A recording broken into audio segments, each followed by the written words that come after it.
నేను మొన్న రాయలసీమలో ఉండేటువంటి ప్రొద్దుటూరు వెళ్ళాను. అక్కడ శ్రీ వాసవి కన్యకా పరమేశ్వరి దేవాలయాన్ని సందర్శించాను. అమ్మవారి విగ్రహం ఎంత కళగా ఉందో. దసరా మహోత్సవాలు మైసూరు తర్వాత ప్రొద్దుటూరులోనే అంత అద్భుతంగా జరుపుతారట. ఇక ఈ గుడి నుంచి బయలుదేరి అగస్తేశ్వర స్వామి దేవస్థానం చేరుకున్నాను. ఇది శివాలయం. అగస్త్యుల వారు స్థాపించినటువంటి ఆ శివలింగాన్ని చూడ్డానికి 2 కళ్ళు చాలవంటే నమ్మండి.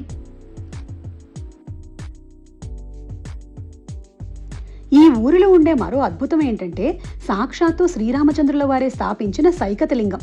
అదే ముక్తి రామేశ్వర క్షేత్రం.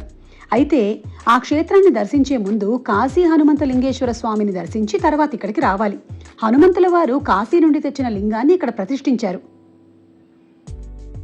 రావణుణ్ణి హతమార్చిన తర్వాత అయోధ్యకి వెళ్తున్నటువంటి రాముల వారు ఈ ఊరి దగ్గర ఆగి బ్రాహ్మణ హత్య దోష నివారణార్థం ఇసుకతో చేసినటువంటి లింగాన్ని ప్రతిష్ఠించారు.